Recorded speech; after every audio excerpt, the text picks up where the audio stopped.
Well, good morning, everyone, and I just want to say how excited I am to have you all here. The mayor is not, this isn't his first visit here. He's no stranger to our school. He visited us last year. We had the opportunity to walk the halls. I had an opportunity to hear from him, just to hear his heart for public school education. And so I am just excited that you are here today. And I know that we're in good hands as school educators, families. You take really good care of us. So we just want to say thank you for being here, and we appreciate this opportunity. Thank you, Dr. Bryan. I will say, wanted to talk about this is budget season. I think many of you will know that Metro Council is having departmental budget hearings right now and provide great educational options for our children. Our investment in Metro schools makes up the largest share of the budget.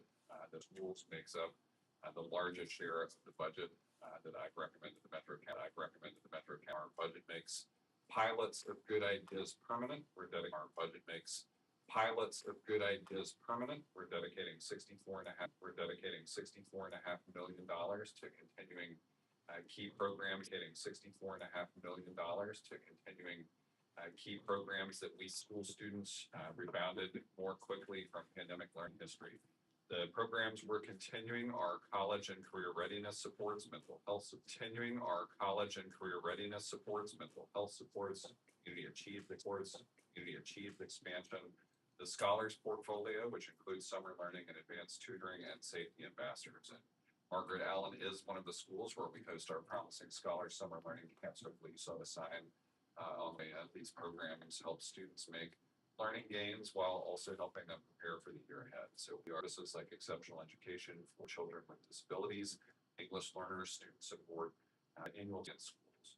Through money now allocated to the Metro Public Health Department, we will continue to have a nurse $15 million investment, and that our students can support 23 new school resource officers, because every student should know that they have a safe learning environment. We've seen what happens when we invest in our schools. Metro Schools has the highest grade from the state that only 19 of 146 districts in Tennessee have achieved, and Metro Schools has achieved it 3 years in a row. When we say local investment, local progress, we mean it. We know that our property tax covers 83% of Metro Schools' budget, with the state contributing the other 17%, although that number has declined in recent years. Most other counties in the state only use 30% of their local budget for schools, and our investment is showing remarkable results thanks to our students, teachers, support staff, and great school leaders. We're continuing to lay the foundation in fiscal year 2026 for Metro Schools to grow and plan for the future of Metro, our children.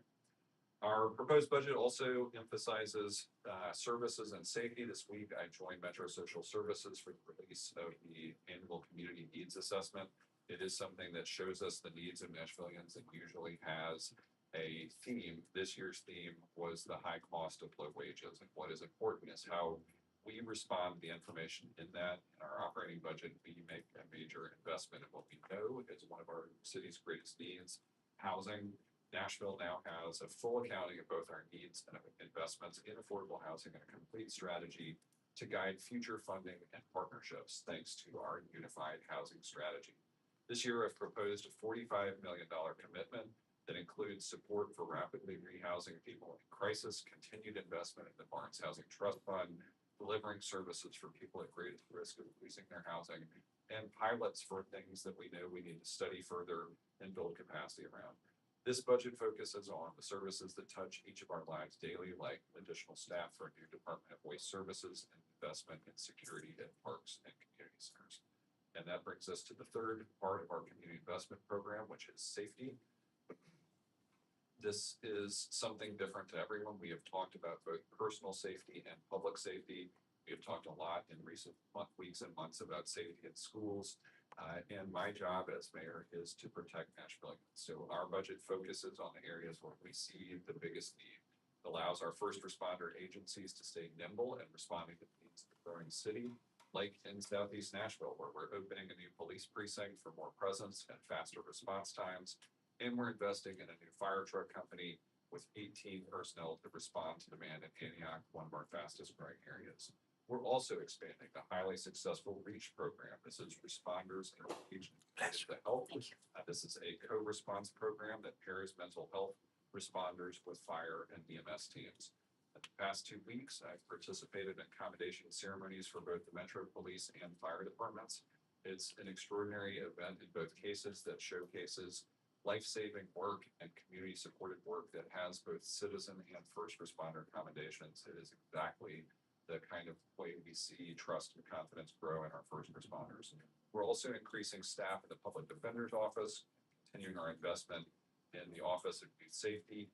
We've just hired a new director alongside a new position that will be focused on violence prevention and reduction in the mayor's office.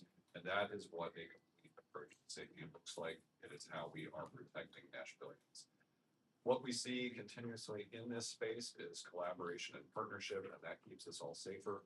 Crime is down multiple years in a row because of a police department and other first and second responders working closely together with the community. Lastly, tomorrow I'll be riding with my whole family at the Tour de Nash. This is a multi-layer ride. It's a great celebration of open streets, bikeways, and greenways. May is Bike Month, and this is one of the best times to explore the ways we're making it safer and easier to get around on a bike, and why it's still too often challenging. There's something for everybody in the Tour de Nash, no matter what your skill level is, no matter how old you are. Everything from a 5-mile city tour that's car-free and family-friendly to a longer 45-mile grand tour. Learn more at walkbikeNashville.org. Of course, this all happens weather permitting. We do have a chance of some severe weather tonight and tomorrow, so I do encourage all Nashvillians to stay weather aware this weekend. Happy to take questions. Yeah, good stay. Yeah, well, unfortunately, we are looking for the national news, and we know the Secretary of Homeland Security are talking about the funds to made it. I want you to answer because I know I stayed with you in another press conference, also with national mayors, and I want you to answer because we who believe in you need to listen from you the reality. Yeah, the reality is we are doing 3 things here on the ground in Nashville. We are fighting crime, we are protecting Nashvillians, and we're operating the city. And so I think as we go into the budget season, as we know that there have been increases in immigration enforcement activities, people should be aware of that, know their rights, but overall, we are focused on the same thing.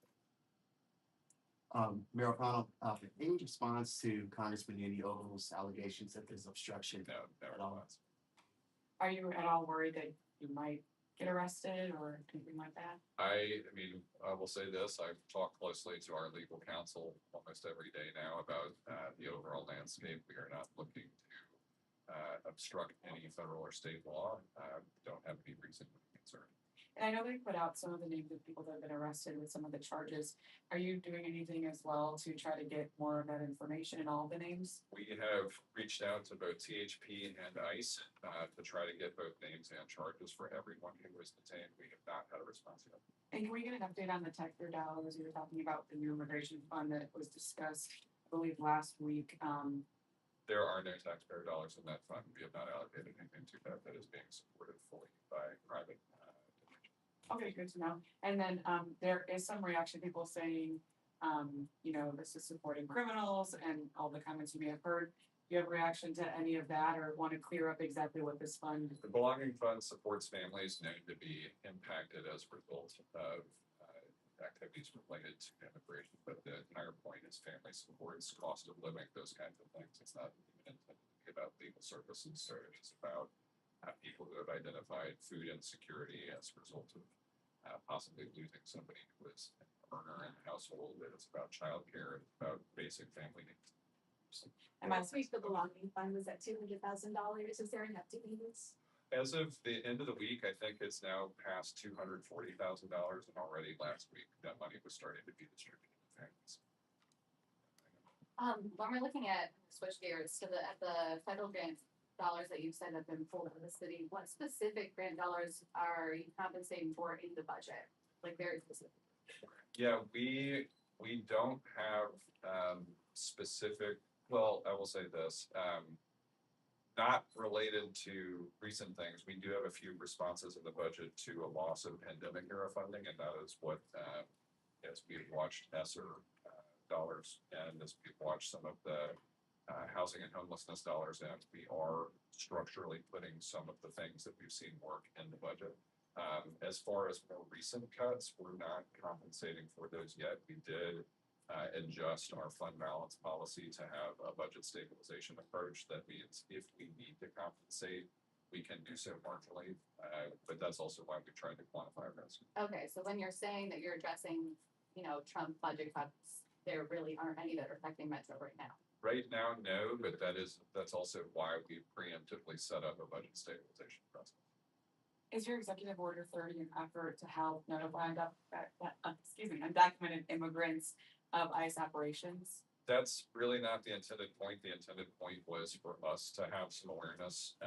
And I will say it is an executive order that was issued previously under different administrations. We continued it. And what has happened more recently is a technical update. We constantly, again, have our legal department review it. As the mayor of Nashville, you have to work with Republican leaders.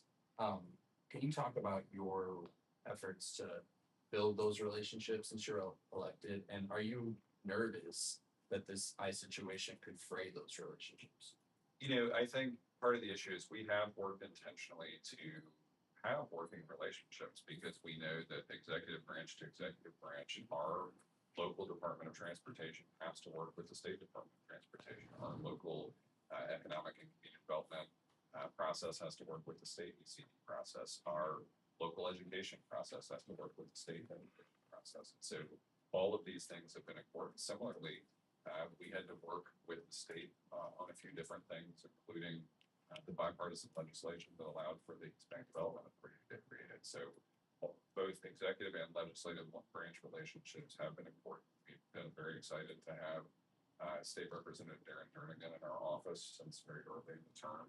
He has been instrumental in helping us build and navigate those state relationships. We have state and federal partners on lobbying arrangements that we can stay in contact with a variety of people throughout the state and federal process because we know that the grant application process under any federal administration and any iteration of Congress is going to be I do think these scenarios that have a lot of back and forth, frankly, in the media or a lot of back and forth on social media do put pressure on them, but we continue those conversations daily.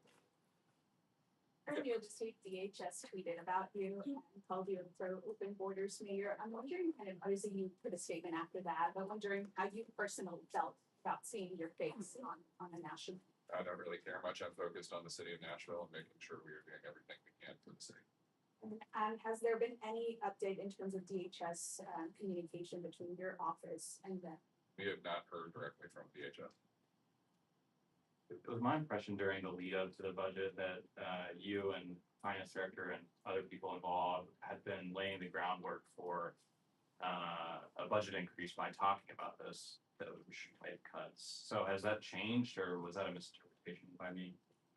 I'm not sure I would say that's how we were intending to go about it. I think we knew this was a reappraisal cycle. We knew we had to do three important things. We knew there was a pay study out there that we were going to have to respond to. We knew that there was a unified housing strategy that we would very likely want to respond to in the budget. And we knew that we were going to want to be in a position to get metro schools going.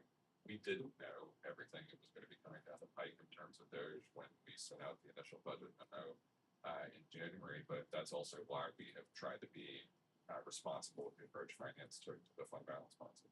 And as zoning, the zoning discussion picks up steam, I think, in the next month or two with the planning department, and then also some neighborhood level of zoning efforts that have drawn some debate. What's your message to residents who generally don't want their neighborhood to change?